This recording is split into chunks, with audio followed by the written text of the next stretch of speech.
Hey guys, இன்றைக்கி நம்ம பார்க்க போகிற மூவி என்னன்னு பார்த்தீங்கன்னா கார்டியன். இதான் நம்ம சேனலுக்கு ஃபஸ்ட் டைம் வந்திருக்கீங்கன்னா சேனலை சப்ஸ்கிரைப் பண்ணிக்கோங்க. வாங்க வீடியோக்குள்ளே போகலாம். நம்ம படத்தோட ஸ்டார்டிங்லேயே ஒரு 4 கொடூரமான மந்திரவாதிங்க ஒரு கொடூரமான ஆத்மா அடைக்கிறதுக்காண்டி அந்த பூஜையும் பண்ணிக்கிட்டு இருக்காங்க. அது மட்டும் இல்லாமல் அவனை கொண்ட அந்த 4 பேரோட ரத்தத்தையும் அதுக்கு முன்னாடி வச்சுருக்காங்க.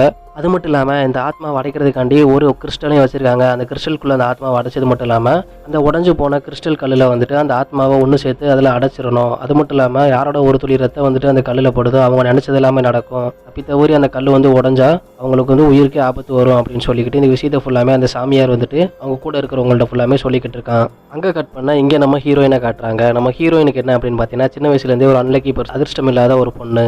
அவங்களும் கோயிலுக்கு போவாங்க. கோயிலில் இருக்கிற தீபம் அணைஞ்சு போயிடும். அது மட்டும் இல்லாமல் அவங்க அப்பாட்ட ஆசையாக கேட்டு சைக்கிள் வாங்குவாங்க. அதுவும் எங்கேயாவது தொலைஞ்சு போயிடும். இந்த மாதிரி துரதிருஷ்டவசமான செய்தி சம்பவங்கள் ஃபுல்லாமே அவங்களோட சின்ன வயசுலேருந்து இப்போ வரைக்கும் அவங்களுக்கு நடந்துக்கிட்டே இருக்குது. இவங்களும் ஆர்கிடெக்ட் படித்து முடிச்சிருப்பாங்க. அதாவது நம்ம சின்ன வயசுலேருந்து நடந்த விஷயத்தை ஃபுல்லாமே நாங்கள் இருக்கிற சைக்காட்டிஸ்ட் டாக்டர் வந்து சொல்லிக்கிட்டு இருக்காங்க.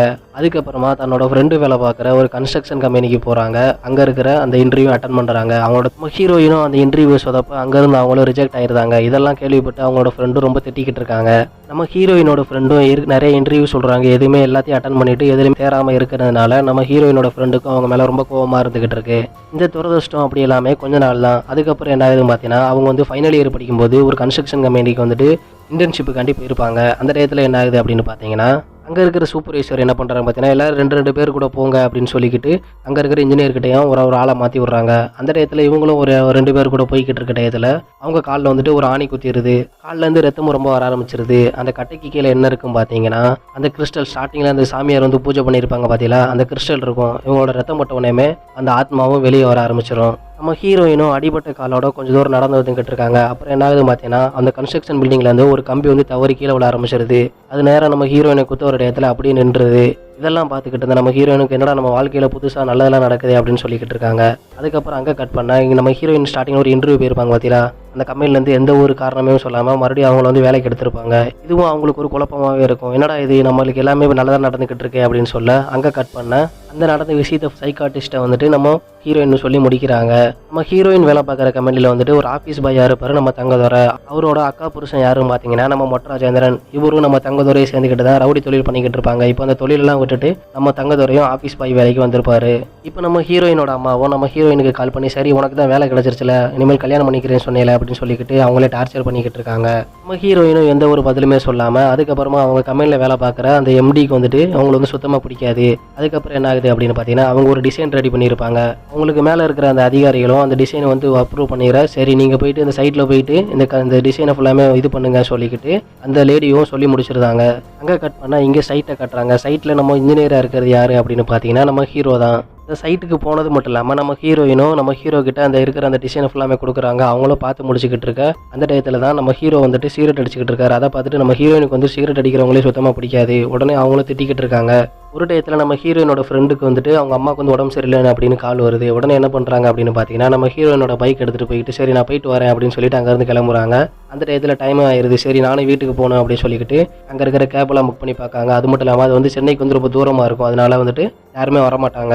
அந்த டயத்தில் தான் நம்ம ஹீரோ என்ன பண்ணுறாரு அப்படின்னு பார்த்தீங்கன்னா, சரி வா நான் வேணா ட்ரா பண்ணுறேன் அப்படின்னு சொல்ல ஒரு மாதிரியே கோவத்தில் தான் நம்ம ஹீரோயினும் வண்டியில் ஏறுறாங்க. அப்போ தான் ஒரு சின்ன ஃப்ளாஷ்பேக் காட்டுறாங்க. அதாவது நம்ம ஹீரோவும் நம்ம ஹீரோயின் கூட ஒன்றா தான் காலேஜில் படிச்சிருப்பாங்க.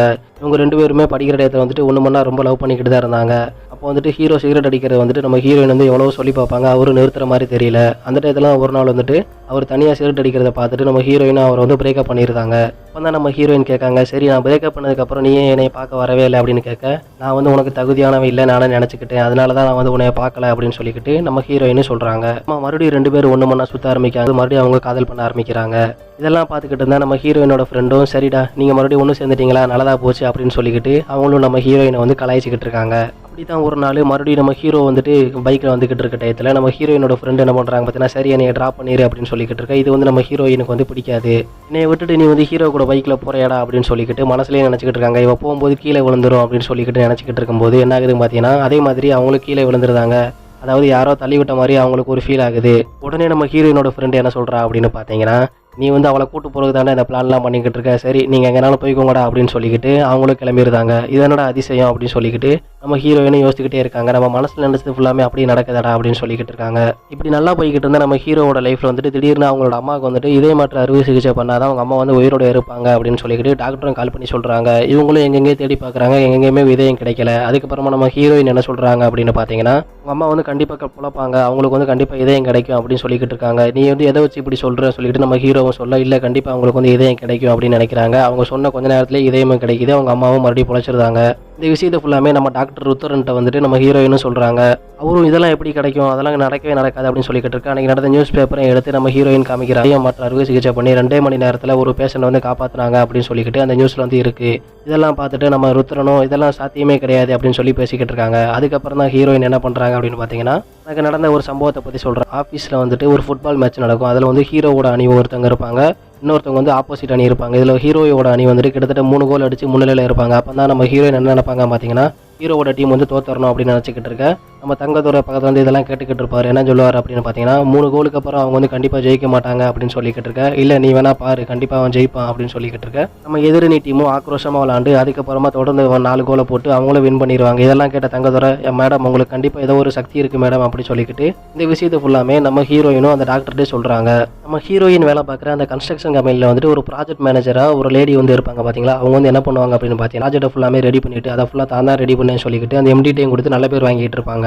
அந்த டயத்தில் தான் அங்கே வேலை பார்க்குற பொண்ணு ஒருத்தவங்களோட ப்ராஜெக்ட்டையும் வாங்கி இந்த மாதிரி பண்ண அவங்களும் என்னடா எதிர்த்து அப்படி கேள்வி கேட்டோன்னே நம்ம அந்த லேடி என்ன பண்ணுறாங்க அப்படின்னு பார்த்தீங்கன்னா, நீ வந்து வேலைக்கெல்லாம் வர வேணாம், வேலையை விட்டு போகணும்னு சொல்லியிருந்தாங்க. அதுக்கு அந்த பொண்ணு, இல்லை மேடம் நான் வந்து தெரியாமல் பேசிட்டேன், என்னை மன்னிச்சிருங்க அப்படின்னு சொல்லிக்கிட்டு இருக்கேன். இந்த பொண்ணோட தம்பியும் வந்திருப்பான். இல்லைக்கா நீ வேணா வாக்கா, நான் வேணா பார்த்துக்கிறேங்க அப்படின்னு சொல்லிக்கிட்டு இருக்கேன். அந்த அக்காவும் அதெல்லாம் கேள்வி கேட்காம, இல்லை மேடம் மன்னிச்சிருங்க மேடம், நான் வந்து எது தப்புமே பண்ண மாட்டேன் அப்படின்னு சொல்லிக்கிட்டு இருக்காங்க. அது மட்டும் இல்லாமல் அந்த கம்பெனியோட எம்டியும் என்ன பண்ணியிருப்பான் பார்த்தீங்கன்னா, அந்த அக்காவுக்கு வந்துட்டு கொஞ்சம் பாலியல் சென்டில் பண்ணியிருப்பான். இதெல்லாம் கேள்விப்பட்ட அவனோட தம்பி என்ன பண்ணுவான் பார்த்தீங்கன்னா, நீ வந்து வெளியே வாடா, என்னைக்குனாலும் என் கையில் தானே உனக்கு சாவு அப்படின்னு சொல்லிக்கிட்டு அவனும் அங்கேருந்து போயிருப்பான். அப்படித்தான் ஒரு நாள் நம்ம ஹீரோயினும் ஒரு ப்ராஜெக்ட் பண்ணியிருப்பாங்க பார்த்தீங்களா. அந்த ப்ராஜெக்ட்டும் தன்னோட ப்ராஜெக்ட்னு சொல்லிக்கிட்டு அந்த எம்டிட்டையும் நம்ம அந்த லேடி பண்ணி சொல்லியிருப்பாங்க.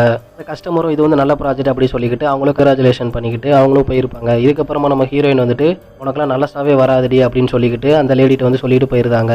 இதெல்லாம் ஆஃபீஸ் பாயாக இருக்கிற நம்ம தங்கதுரையும் பக்கத்துலேருந்து கேள்விப்பட்டுக்கிட்டே இருக்காரு. அதுக்கப்புறம் என்ன ஆகுதுன்னு பார்த்தீங்கன்னா, அந்த ப்ராஜெக்ட் லேடி இருப்பாங்க பார்த்தீங்களா, அது வந்து நம்ம ஹீரோயின் கண் முன்னாடியே கண்ணாடியில் வந்து தலையை அடிச்சுக்கிட்டு அந்த பில்டிங்லேருந்து கீழே குதிச்சு அந்த பொண்ணு இறந்து போயிருது. இதெல்லாம் பார்த்துக்கிட்டு இருந்தால் நம்ம தங்கதுரையும், மேடம் உங்களுக்குள்ள ஏதாவது ஒரு பெரிய சக்தி இருக்குது மேடம் அப்படின்னு சொல்லிக்கிட்டு அவனும் சொல்லிக்கிட்டு இருக்கான். அப்படி தான் ஒரு நாள் நம்ம ஹீரோயினோட ஃப்ரெண்டுகிட்டையும் நம்ம எம்டி வந்து தப்பாக நடந்துக்க பார்க்காரு. அப்போ தான் நம்ம ஹீரோயின் அதெல்லாம் கேள்விப்பட்டுட்டு அவங்ககிட்ட போயிட்டு, என்னங்க இப்படி பண்ணிக்கிட்டு இருக்கீங்க, கம்பெனிக்கு வேலைக்கு வந்தால் நீங்கள் இந்த மாதிரிலாம் பண்ணிக்கிட்டு இருக்கீங்க அப்படின்னு சொல்ல மரியாதை இல்லாமல் பேசிக்கிட்டு இருக்காரு. அப்போ தான் நம்ம ஹீரோயின் என்ன பண்ணுறாங்க பார்த்தீங்கன்னா, நீ சீக்கிரமே இறந்து போயிடுவா அப்படின்னு சொல்லிக்கிட்டு இருக்காங்க. இந்த விஷயத்து ஃபுல்லாமே டாக்டர் சொன்னோன்னே வந்து அவங்களுக்கு ஞாபகம் வருது. ஆமாம் டாக்டர், நான் வந்து எம்டி இறந்து போயிடுவாருன்னு சொல்லிட்டு அன்றைக்கி நான் சொல்லிட்டேன். இப்போ தான் எனக்கு அந்த விஷயம் ஞாபகம் வருது, நம்ம எம்டியை போய் காப்பாற்ற போகிறேன் அப்படின்னு சொல்லிக்கிட்டு நம்ம ஹீரோயினும் அங்கேருந்து கிளம்புறாங்க. நம்ம டாக்டர் அந்த கம்பெனியோட ஓனர் இருப்பாங்க பார்த்தீங்களா, அவங்களுக்கு வந்து க்ளோஸ் ஃப்ரெண்டு. உடனே கால் பண்ணிவிட்டு, உன்னோட தம்பி வந்து எங்கே இருக்கா, நீ வந்து கேள்வி இப்போ கேட்டுப்பாரு அப்படின்னு சொல்ல, அவனும் இந்த மாதிரி ஒரு இடத்துக்கு கன்ஸ்ட்ரக்ஷனுக்கு போயிருக்கான் அப்படின்னு சொல்லிக்கிட்டு அந்த ஓனரும் சொல்கிறாரு. சரி, ஒரு பொண்ணு வந்துட்டு ஒரு தம்பி வந்து கொல்ல போகிறா அப்படின்னு சொல்லிக்கிட்டு போய்கிட்டு இருக்கா, நீ போய் காப்பாற்று அப்படின்னு சொல்ல அவன் தம்பிகிட்ட ஃபோன் பண்ணி சொல்கிறான். உடனே அவன் ஹீரோயின் வரட்டும், நான் வேணா பார்த்துக்கிறேன் அப்படின்னு சொல்லிக்கிட்டு அவன் தம்பியும் ரொம்ப கேஷுவலாக பேசிக்கிட்டு இருக்கான். அங்கே கட் பண்ணால் இங்கே நம்ம தங்கதுரை என்ன பண்ணுறான் பார்த்தீங்கன்னா, அவனோட மாமாட்ட போயிட்டு, ஆமாம் நம்ம எவ்வளவோ தொழில் பண்ணியிருக்கோம், ஆனால் ஒரு பொண்ணு எனக்கு வந்து ஒரு பொண்ணை தெரியுமாம்மா, அவள் வந்து என்ன நினச்சாலே அது வந்து அப்படி நடக்குது. நம்ம ஒருத்தனை கொல்லணும்னு நினச்சா அந்த அவன் வந்து ஆட்டோமேட்டிக்காக செத்து போயிருந்தான். இதனால் நம்மளுக்கு வந்து எந்த ஒரு பிரச்சனையுமே கிடையாது. நீ வேணா வா, நான் வேணா உனக்கு ஒரு சாம்பிள் வேணா காட்டுறேன் அப்படின்னு சொல்லிக்கிட்டு மொட்ராஜேந்திரனே கூட்டு போய்கிட்டு இருக்கான். அங்கே கட் பண்ணால் இங்கே நம்ம ஹீரோயினுக்கெல்லாம் நல்லது நடக்கும் பார்த்தீங்களா. அதுக்கு முன்னாடி ஒரு மிகப்பெரிய கெட்டது நடந்திருக்கும். என்னென்னு பார்த்தீங்கன்னா, அவங்களோட ஸ்டார்டிங்கில் ஒரு இன்டர்வியூ போவாங்க பார்த்தீங்களா, அந்த இதில் வந்து டாப்பராக ஒருத்தர் இருப்பான். அவனோட மார்க் வந்துட்டு நம்ம ஹீரோயினோட மார்க்கோட ஆட் ஆகிருக்கும். அது மட்டும் இல்லாமல் அவங்க அம்மாவுக்கு வந்துட்டு இதயம் கிடைக்கணும் அப்படின்னு சொல்லிக்கிட்டு நம்ம ஹீரோயின் வேண்டி இருப்பாங்க பார்த்தீங்களா. அந்த டயத்தில் தான் பக்கத்தில் ஒரு ஆக்சிடென்ட் நடந்திருக்கும். உடனே அவன் மூலசாவு அடைஞ்சிருப்பான். அவனோட இதயத்தை தான் பொருத்தி அவங்க அம்மாவையும் காப்பாற்றிருப்பாங்க. இந்த மாதிரி ஒரு நல்லதுக்கு பின்னாடியும் ஒரு மிகப்பெரிய கெட்டது ஒன்று நடந்துக்கிட்டு தான் இருக்கும். இங்கே கட் பண்ணால் இங்கே நம்ம ஹீரோயினும் எம்டியை காப்பாற்றுறதுக்காண்டி போய்கிட்டு இருக்காங்க. ஸ்டார்டிங்கில் ஒரு பொண்ணை வந்து கேலி பண்ணுவாங்க பார்த்தீங்களா எம்டி, அவனோட தம்பி வந்துட்டு அவனை வந்து கொல்றதுக்காண்டி ஆள் கூட்டு வந்திருப்பான். அவனும் பின்னாடி போய்கிட்டு இருக்க. இவங்களெல்லாமே ஃபாலோ பண்ணிக்கிட்டு நம்ம மொட்ராஜேந்திரனும் நம்ம தங்கதுரையும் பின்னாடியே போய்கிட்டு இருக்காங்க.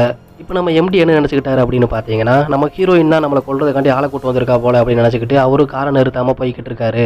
கார்லேருந்து இறங்கினா நம்ம எம்டியும் ஹீரோயினை பார்த்துட்டு என்னை கொள்ளையே வந்துட்டியா அப்படின்னு சொல்லி பேசிக்கிட்டு இருக்க அந்த டயத்தில் தான் நம்ம ஹீரோ வந்துட்டு அங்கே இருக்கிற அந்த ரவுடி குரூப் எல்லாமே அடிச்சு விரட்டிடுறாரு. சரி இதன் மூலமாக நீ வந்துட்டு என்னை காப்பாற்ற தான் வந்திருக்கேன்னு சொல்லிட்டு நம்ம எம்டியை புரிஞ்சுக்கிறாரு. அந்த டயத்தில் என்ன ஆகுதுன்னு பார்த்தீங்கன்னா பக்கத்தில் இருக்கிற ஒரு தகர வேமா வந்துட்டு நம்ம ஹீரோவோட கழுத்தையும் வெட்டிடுது. இதெல்லாம் பார்த்துட்டு நம்ம ஹீரோயினும் மிரண்டு போயிருந்தாங்க. அது மட்டும் இல்லாமல் நம்ம மொட்ராஜேந்திர சைட்லேருந்து இதெல்லாம் பார்த்துக்கிட்டு இருப்பார்ல அவரு உறைஞ்சு போயிரு அங்கேருந்து எஸ்கேப் ஆயிருந்தாரு. இப்போ நம்ம கம்பெனியோட ஓனரும் நம்ம தம்பியை கொண்டது அந்த பொண்ணு தான் அப்படின்னு நினச்சிக்கிட்டு இருக்காரு. அது மட்டும் இல்லாமல் மொட்ராஜேந்திரம் தங்கதோரும் என்ன நினைக்கிறாங்க பார்த்தீங்கன்னா அந்த பொண்ணை எப்படியாச்சும் நம்ம டீமில் சேர்த்தாங்கன்னு சொல்லிட்டு அவங்களும் ஒரு பக்கம் காமெடியாக பிளான் பண்ணிக்கிட்டு இருக்காங்க. இப்போ நம்ம ஹீரோயின் வீட்டுக்கு போனது மட்டும் இல்லாமல் அந்த கன்ஸ்ட்ரக்ஷன் அடிபட்டுருக்கு பார்த்தீங்கன்னா அந்த இடத்துல அங்கே ஒரு கல் இருக்கும். அந்த கல்லையும் அந்த பொண்ணு வந்து வீட்டில் எடுத்துகிட்டு வந்திருக்கும். ஒருவேளை நம்ம ரத்தம் பட்டதுனால தான் நமக்கு இந்த மாதிரி நடந்திருக்கும் சொல்லிட்டு அந்த பொண்ணு நினச்சிக்கிட்டே அங்கே இருக்கிற கல்லையும் தெரியாதனமாக கீழே உடச்சிருது. அதுக்கப்புறம் தான் யோசித்து பார்க்குது என்னென்னு பார்த்தீங்கன்னா அந்த கல்லிலிருந்து ஒரு பேராத்மா வெளியே வந்துருது. வந்தது மட்டும் இல்லாமல் அந்த உருவம் வந்துட்டு நம்ம ஹீரோயின் மாதிரியே இருக்குது. ஆத்மா வந்து வெளியே வந்தது மட்டும் இல்லாமல் நான் வந்து நிறைய பேர்த்த பழி வாங்க போகிறேன் சொல்லிக்கிட்டு இருக்கேன். நீ வந்து யாருமே கொல்லக்கூடாது இறக்கமே இல்லாமல் நீ வந்து இந்த மாதிரி பண்ணிக்கிட்டு இருக்க அப்படின்னு சொல்லிக்கிட்டு நம்ம ஹீரோயினும் சொல்கிறாங்க. அதுக்கப்புறம் தான் ஒரு குட்டி ஃப்ளாஷ்பேக் ஸ்டார்ட் ஆகுது. அந்த இறந்த பொண்ணு வந்துட்டு ஆந்திராவில் படிக்குது. அது மட்டும் இல்லாமல் நம்ம சென்னைக்கு வந்திருக்கு. அந்த டயத்தில் தான் ஒரு பையனை பிடிச்சி போயிட்டு இங்கேயே லவ் பண்ணிக்கிட்டு மறுபடியும் ஊருக்கு போகாமல் இங்கேயே வாழ்ந்துக்கிட்டு இருக்காங்க. அந்த பையனும் நல்லா தான் இருந்துகிட்டு இருக்கான். ஒரு கட்டத்தில் வந்துட்டு அவங்களுக்கு குழந்தையும் பிறகுது. அதுக்கப்புறம் அவங்க ஹஸ்பண்ட் அங்கேருந்து ஓடி போயிருந்தான். சரி இதுக்கப்புறம் நம்ம ஊருக்கு போவானடா நம்மளுக்குன்னு ஒரு குழந்தை இருக்குது இவளே வளர்த்தரலாம் சொல்லிக்கிட்டு ரெடியும் அந்த குழந்தைய நல்லா வளர்த்துக்கிட்டு இருக்காங்க. இந்த டயத்தில் தான் வேலைக்காண்டி ஒரு கன்ஸ்ட்ரக்ஷன் கம்பெனியில் போய் சேர்றாங்க. அக்கௌண்டண்டாக சேர்றாங்க. இதில் ஓனராக இருக்கிறது யாரும் பார்த்தீங்கன்னா இப்போ நம்ம ஓனராக இருக்கா பார்த்தீங்கன்னா அந்த ஸ்டீஃபன் அவங்க கூட வந்து 3 பேர். அதில் வந்து ஒரு ஆள் யாரும் பார்த்தீங்கன்னா அந்த டாக்டர். நம்ம அந்த தெலுங்கு பொண்ணோட வாழ்க்கையும் ரொம்ப நல்லா போய்கிட்டு இருக்கு. ஒரு கட்டத்தில் என்ன ஆகுது பார்த்தீங்கன்னா ஒரு கெட்டாத ஒரு கன்ஸ்ட்ரக்ஷன் பில்டிங்காண்டி இவங்களும் அப்ரூவ் வாங்கியிருந்தாங்க. இதெல்லாம் அந்த பொண்ணு போய்கிட்டு இதெல்லாம் தப்புங்க கவர்மெண்ட் நம்ம ஏமாற்றக்கூடாது அப்படின்னு சொல்லிட்டு அந்த பொண்ணு சொல்லிக்கிட்டு இருக்கா. இல்லை இதெல்லாம் நான் பார்த்துக்கிறேன் நீ வேலையை மட்டும் பாருன்னு சொல்ல இல்லை எனக்கு அந்த வேலையை வேண்டாம் சொல்லிக்கிட்டு அந்த பொண்ணு அங்கேருந்து போயிருது. அதுக்கடுத்த நாள் ஒரு நாள் வந்துட்டு நம்ம ஸ்டீஃபனோட கம்பெனிக்கு வந்துட்டு ஐடி ரைடு வருது. இந்த டயத்தில் வந்துட்டு அந்த பொண்ணு வந்து நம்மளுக்கு ஏதாவது உண்மைன்னு அந்த போலீஸ்ட்டு சொல்லிட்டாங்கன்னா நம்மளுக்கு பெரிய பிரச்சனை ஆயிரும் சொல்லிக்கிட்டு அந்த ஸ்டீஃபனை நினச்சிக்கிட்டு இருக்கான். அது மட்டும் இல்லாமல் அன்னைக்கு தான் அந்த பொண்ணோட பிறந்த நாள் இருக்கும். உடனே என்ன பண்ணுவாங்க தெலுங்கு பொண்ணு வீட்டுக்கு போய்கிட்டு அவங்க டெக்கரேஷன்லாம் பண்ணி முடிச்சுட்டு அவங்க பொண்ணு வரதுக்காண்டி வெயிட் பண்ணிக்கிட்டு இருப்பாங்க. இப்போ நம்ம அந்த வில்லன் குரூப் எல்லாமே வீட்டுக்கு வந்தது மட்டும் இல்லாமல் அந்த பொண்ணை அடிச்சு போட்டுருந்தாங்க. நான் வந்துட்டு எந்த ஒரு உண்மையும் வெளியே சொல்ல மாட்டேன் சொல்லிக்கிட்டு அந்த பொண்ணு எவ்வளவோ சொல்லிக்கிட்டு இருக்கு. அதெல்லாம் கேட்கவே மாட்டாங்க. அந்த டயத்தில் நம்ம வில்லன் என்ன பண்ணுறான் அப்படின்னு பார்த்தீங்கன்னா அந்த பொண்ணை கத்தியால் குத்திட்டு அங்கேருந்து அவனும் கிளம்புறான். ஸ்கூலில் இருக்கிற அந்த பொண்ணும் கால் பண்ணிக்கிட்டு எல்லாருமே ஸ்கூலில் வந்து கூப்பிட்டு போயிட்டாங்க நீங்கள் மட்டும் தான் என்னை வந்து கூப்பிட வரலாம்னு சொல்லிக்கிட்டு அந்த பொண்ணு அழுதுகிட்டே இருக்கா. இல்லை நான் வந்து கண்டிப்பாக வந்துருமா சொல்லிக்கிட்டு அந்த பொண்ணு இறந்த தருவாயத்தில் கூட தன்னோட பொண்ணுகிட்ட வந்து பதில் சொல்லிக்கிட்டு அந்த தெலுங்கு பிறந்து இறந்துருது. அது மட்டும் இல்லாமல் அந்த சின்ன வயசுலேயே அப்பா அம்மா இல்லாமல் வளர்ந்துக்கிட்டு இருக்கு ஒரு ஆசிரமத்தில். இந்த ஃப்ளாஷ்பேக்கை ஃபுல்லாமே நம்ம ஹீரோயின்ட்ட வந்துட்டு அந்த பேய் வந்து சொல்லி முடிக்குது. நான் வந்து என்னை கொண்டு அவங்கள வந்து பழி வாங்க போகிறேன் நீ மட்டும் எனக்கு கொஞ்சம் ஹெல்ப் பண்ணு அப்படின்னு சொல்லிக்கிட்டு இருக்க. நம்ம ஹீரோயினும் ஓகேன்னு சொல்லியிருந்தாங்க. அதுக்கப்புறமா அந்த பேயும் நம்ம ஸ்டீஃபன் வீட்டில் போயிட்டு கொஞ்சம் அவனை பயமுறுத்திக்கிட்டு இருக்கு. அந்த இடத்துல நம்ம மொட்ராஜேந்திரனுக்கு ஒரு கேஸ் வருது. அதாவது யாரையோ கொலை பண்ணணும்னு சொல்லிக்கிட்டு ஒரு ஆர்டர் வருது. சரி நம்ம ஹீரோயினை சம்மதிக்க வைக்கலாம் சொல்லிட்டு அவங்களும் போய்கிட்டு இருக்காங்க. அந்த டயத்தில் தான் நம்ம டாக்டர் வந்துட்டு நம்ம ஸ்டீஃபனை கால் பண்ணிட்டு நான் வந்துட்டு அன்றைக்கி எதாச்சும் அந்த பொண்ணுட்டு வந்துட்டு என்னோட செடி வந்து வளர வைக்க முடியுமான்னு கேட்டேன். அதை சொன்ன மாதிரி 6 அடிக்கு என்னோட செடி வந்து வளர்ந்து கிடக்குது. பொண்ணுக்கு ஏதோ ஒரு சக்தி இருக்குடா அப்படின்னு சொல்லிக்கிட்டு இருக்கேன். நம்ம ஸ்டீஃபனும் அந்த பொண்ணை நம்ம ஹீரோயினை கொள்றதுக்காண்டி ஆல்ரெடி அமுச்சு விட்டுருப்பான். அந்த டயத்தில் தான் அந்த பேய் வந்துட்டு அந்த உடம்புக்குள்ள வந்து எல்லாத்தையுமே அடிச்சு நொறுக்கிக்கிட்டு இருக்கும். அது மட்டும் இல்லாமல் நம்ம டாக்டரையும் அந்த பேய் வந்து கொன்றும். இதெல்லாம் சைட்லேருந்து ஒளிஞ்சு பார்த்துக்கிட்டு இருந்தால் நம்ம மொட்ராஜேந்திரனும் தங்கதுரையும் அங்கேருந்து ஓட ஆரம்பிச்சிருந்தாங்க. இதை ஃபுல்லாமே சிசிடிவியில் பார்த்தா நம்ம ஸ்டீஃபனோ இவங்க தான் நம்ம டாக்டரை கொண்டுட்டாங்களோ அப்படின்னு சொல்லிட்டு நம்ம தங்கதுரையையும் நம்ம மொட்ராஜேந்திரனையும் நம்ம வில்லன்கள் வந்து பிடிச்சிட்டு வந்துருந்தாங்க. அவங்கள தூக்கிட்டு வந்தது மட்டும் இல்லாமல் அவங்ககிட்ட கூட சேர்ந்து கொண்டுட்டியாடா அப்படின்னு சொல்லி பேசிட்டு இருக்க. நான் வந்து கொல்லலை அப்படின்னு சொல்லிட்டு அவங்ககிட்ட இருக்க அந்த சக்தியை ஃபுல்லாமே நம்ம தங்கதுரையை சொல்லி முடிக்காரு. சரி நீங்கள் 2 பேர் சேர்ந்து தானே அந்த பொண்ணை வந்து இங்கே தூக்கிட்டு வரணும் அப்படின்னு சொல்லிக்கிட்டு இருக்காங்க. அவங்களும் சரி சொல்லிட்டு அங்கேருந்து போயிருந்தாங்க. அந்த டயத்தில் தான் அங்கே இருக்கிற அந்த ஆசிரமத்தை காட்டுறாங்க. அந்த ஆசிரமத்தில் இருக்கிற ஒரு ஆள் வந்துட்டு அங்கே இருக்கிற எல்லாத்தையுமே தப்பாக நடந்துக்க பார்க்காரு. உடனே என்ன பண்ணுறா பார்த்தீங்கன்னா அந்த பேய் வந்துட்டு அவனை கொண்டு போட்டுருது. அந்த டயத்தில் தான் நம்ம ஹீரோயினும் உள்ளே போகிறாங்க. போனது மட்டும் இல்லாமல் சரி நான் வந்து அந்த பொண்ணை தத்தெடுத்துக்கிறேன் அப்படின்னு சொல்ல இவங்களுக்கு வந்து நிறைய ஃபார்மாலிட்டி இருக்குது. அதெல்லாம் முடிச்சதுக்கப்புறம் தான் அந்த பொண்ணை வந்து உங்ககிட்ட கொடுப்போம் அப்படின்னு சொல்லிக்கிட்டு இருக்காங்க. ஹீரோயினோட அம்மாவுக்கு வந்துட்டு நம்ம பொண்ணுக்கு கல்யாணம் பண்ணணும் அப்படின்னு சொல்லி ஒரு ஆசை வருது. சரின்னு சொல்லிட்டு நம்ம ஹீரோவோட வீட்டுக்கு போயிட்டு பேசி முடிச்சிருந்தாங்க. அந்த டயத்தில் தான் நம்ம ஹீரோயினும் அந்த குழந்தைய கூப்பிட்டு வெளியே சாப்பிட்றதுக்கு போகிறாங்க. அந்த வில்லன்களை ஒருத்தர் இருக்கிற தியாகராஜன் அப்படின்ற அவங்க குடும்பத்தோட ஃபேமிலியோட சாப்பிட வந்திருப்பான். அந்த டயத்தில் அங்கே வந்து நம்ம மொட்டையும் நம்ம தங்கதுரையும் நம்ம தியாகிட்ட போயிட்டு இங்கே வந்து அந்த பொண்ணு வந்திருக்கா அப்படின்னு சொல்ல உடனே அவங்களும் போயிட்டு நம்ம தியாகோட ஒய்ஃப் என்னடா நம்ம முன்னாடி வேற ஒரு பொண்ணை பற்றி பேசுகிறானே சொல்லிட்டு அவங்களுக்குள்ளேயும் ஒரு கோவம் இருந்துகிட்டே இருக்கும். நம்ம தியாகவும் ஒரு கட்டத்தில் அங்கேருந்து சரி பாத்ரூம் போகலாம் சொல்லிக்கிட்டு அந்த ரெஸ்டாரண்ட்டுக்குள்ளே போகிறாரு.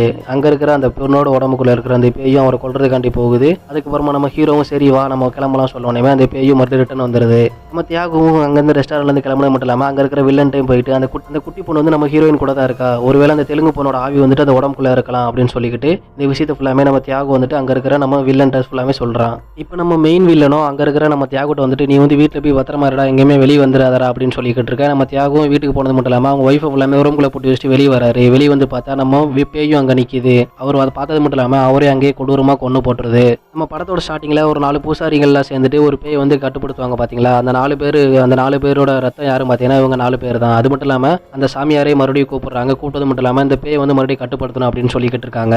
அந்த டயத்தில் தான் அந்த ஆசிரமத்தில் அந்த பொண்ணையும் கடத்திட்டு போயிட்டு அந்த சாமியார்கிட்ட போய் விடுறாங்க. அந்த சாமியாரும் அந்த பொண்ணை வச்சுக்கிட்டு அங்கே இருக்கிற அந்த ஆத்மாவே கட்டுப்படுத்தி ஒரு மரத்தில் வந்து அடிச்சிருந்தாரு, ஆணி அடிச்சு வச்சிருந்தாரு. இந்த இடத்துல தான் அங்கே வந்து நம்ம ஹீரோயின் வந்துட்டு நீங்கள் இந்த இப்படி ஒரு பாவம் பண்ணுறீங்களா அப்படின்னு சொல்லிக்கிட்டு அங்கே இருக்கிற வில்லன்டெல்லாம் பேசிக்கிட்டு இருக்கா. ஒரு கட்டத்தில் நம்ம வில்லன் என்ன பண்ணுறா, மத்தியால குதிரை வந்து புதைச்சிட்டு இவனும் வீட்டுக்கு போயிருதான். வீட்டுக்கு போனது மட்டும் இல்லாமல் நம்ம வில்லனும் நம்ம ஹீரோயினை பார்த்து மிரண்டு போயிருதான். அதான் நான் ஆல்ரெடி அவளை புதைச்சிட்டேன்டா, மறுபடியும் என்னாச்சு அப்படின்னு பார்த்தீங்கன்னா ஒரு குட்டி ஃப்ளாஷ்பேக் காமிக்கிறாங்க. அதாவது என்ன பார்த்தீங்கன்னா அந்த சாமியார் வந்துட்டு அந்த பொண்ணை வந்து ஒரு மரத்தில் கட்டியிருப்பார் பார்த்தீங்களா, ஆணி அடிச்சு. ஒரு சின்ன குழந்தையை காமிச்சிட்டு ஒரு பொண்ணை வந்துட்டு நம்ம இந்த மாதிரி பண்ணிக்கிட்டோம் அப்படின்னு சொல்லிட்டு அந்த சாமியாருக்கு வந்து ஒரு மனசுக்குள்ள ஒரு உறுத்தல் இருந்துகிட்டே இருக்கும். அதனால தான் அந்த ஆத்மாவே அவர் திறந்து விட்டுருவாரு. அந்த ஆத்மா நேராக போனது மட்டும் இல்லாமல் அந்த குழியையும் தோண்டி அந்த ஆத்மா வந்துட்டு நேராக நம்ம ஹீரோயினோட உடம்புக்குள்ளேயும் போயிடும். அவங்களும் அந்த குழியிலிருந்து வெளியே வந்துருந்தாங்க. வந்தது மட்டும் இல்லாமல் நம்ம நேராக வில்லன் வீட்டுக்கும் போயிருந்தாங்க. இங்கே நம்ம அந்த வில்லனையும் கொண்டு போட்டுட்டு அந்த ஆத்மாவும் அப்படியே அங்கேருந்து மறைஞ்சிருது. அதுக்கப்புறமா நம்ம ஹீரோவும் ஹீரோயினும் ஒன்று சேர்ந்து அங்கே இருக்கிற அந்த பொண்ணை தத்தெடுக்காங்க. அப்படியே படமும் முடியுது. ஓகே ஃப்ரெண்ட்ஸ், இந்த படம் எப்படி இருந்துச்சு, அது மட்டும் இல்லாமல் நம்ம வாய்ஸ் எல்லாம் எப்படி இருக்குன்னு சொல்லிட்டு கமெண்ட் பண்ணுங்கள். தேங்க்யூ ஃபார் வாட்சிங்.